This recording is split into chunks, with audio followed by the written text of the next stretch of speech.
ఈ వృశ్చిక రాశి వారికి ఈ వారంలో మొత్తం 3 గ్రహాలు మాత్రమే అనుకూలంగా ఉన్నాయి. అయినప్పటికీ మంచి ఫలితాలను, లాభాలను ఈ వారంలో మీరు అందుకుంటారు. దశమంలో కేతు సంచారం వల్ల నిరాడంబరంగా చాలా కార్యక్రమాలు మీరు పూర్తి చేస్తారు. భగవంతుని ఆశీస్సులతో మంచి అభివృద్ధిని, లాభాలను అందుకుంటారు. దశమములో కుజ సంచారం ఉంది. ఒక్క విషయంలో పోరాడి మీరు విజయాన్ని సాధిస్తారు. భూవాహన లాభాలు అందుకుంటారు. అధికారుల నుంచి అభినందనలు కూడా అందుకుంటారు. షష్టమ భావంలో చంద్ర సంచారం ఉంది. మనస్సుకు నచ్చే విధంగా కష్టపడతారు. పోటీ ప్రపంచంలో మీదినటువంటి శైలిలో మంచి విజయాలను అందిపుచ్చుకుంటారు. సంతోషంగా కాలం గడుపుతారు. భాగ్యములో బుధ సంచారం వల్ల ఆకస్మికంగా ఒక అశుభవార్త కానీ, ఒక అసౌకర్యాన్ని కానీ, ఒక నష్టాన్ని కానీ చవిచూడాల్సి ఉంటుంది.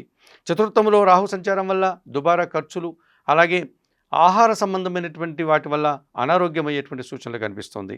ఈ రాశి వారికి వారంలో ఆది, సోమ, మంగళ, బుధవారాలు అనుకూలంగా ఉన్నాయి. దానాలు ఇచ్చేటువంటి క్రమంలో 1 కేజీ పెసరపప్పు కానీ, కాయగూరలు కానీ, ఆకుకూరలు కానీ బుధవారం రోజు పేదవారికి దానం చేయండి. స్తోత్రపారాయణ విషయంలో శ్రీరామ రక్షా స్తోత్రం ప్రతిరోజు చదువుకోండి. ఆలయ సందర్శన కార్యక్రమంలో భాగంగా వృశ్చిక రాశి వారు సీతారామచంద్రమూర్తి ఆలయానికి వెళ్ళి అక్కడ ఉన్నటువంటి అయ్యగారిని, అమ్మవారిని సందర్శించి నమస్కరించుకోవడం వల్ల సంతోషంగా, ప్రశాంతంగా ఉండగలుగుతారు.